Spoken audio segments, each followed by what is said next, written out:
Hi friends, మేము అసలు అనుకోలేదు మేము చేసిన ఒక వీడియో ఇలా నేషనల్ పేజెస్ లో పోస్ట్ చేస్తారని. ఆర్సీబీ ఫైనల్ చేయన సందర్భంగా కొంతమందికి అయితే మేము రోడ్లో అయితే బటర్ మిల్క్ డొనేట్ చేస్తాము. అది సింపుల్ గా స్టార్ట్ అయిన వీడియోని ఇప్పుడు దాకా చూసుకుంటే 30 lakh వ్యూస్ అలాగే 3 lakhs లైక్స్ అయితే వచ్చాయింది. చాలా హ్యాపీగా ఉంది. కానీ సర్ప్రైజింగ్ మూమెంట్ ఏంటంటే ఆ వీడియోని ముఫ్దాల్ ఓహ్రా అనే వాళ్ళు ఎక్స్ లో మన వీడియో అయితే పోస్ట్ చేశారు.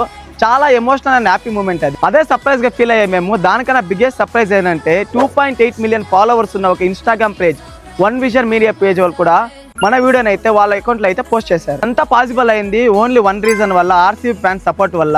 ప్రతి కమెంట్, ప్రతి షేర్, అలాగే ప్రతి ట్యాగ్ మమ్మల్ని చాలా మోటివేట్ అయితే చేశాయి. ఎస్పెషల్లీ చాలా మంది అయితే రాయల్ ఛాలెంజర్స్ బెంగళూరుని ట్యాగ్ చేశారు, అలాగే కింగ్ విరాట్ కోహ్లీని అయితే మెన్షన్ చేశారు. Thank you so much for your love. And ఒక స్మాల్ అప్డేట్ ఏమంటే June 1st అంటే ఆర్సీబీ మ్యాచ్ అయిన నెక్స్ట్ డే అయితే ఆర్సీబీ విన్ అయితే డెఫినెట్ గా ఒక 500 మెంబర్స్కి అయితే ఫుడ్ డొనేట్ చేస్తున్నాము. ఇది ఆల్రెడీ లాస్ట్ ఇయర్ కూడా చేసాము. సో ప్రతి ఒక్కరు ఆ మండే అయితే మాతో కలిసి జాయిన్ అవ్వచ్చు. Thank you so much for your support. One more thing, KTM bird అంటే నేను కాదు, కేటీఎం బర్డ్ అంటే మనం అందరం. Thank you.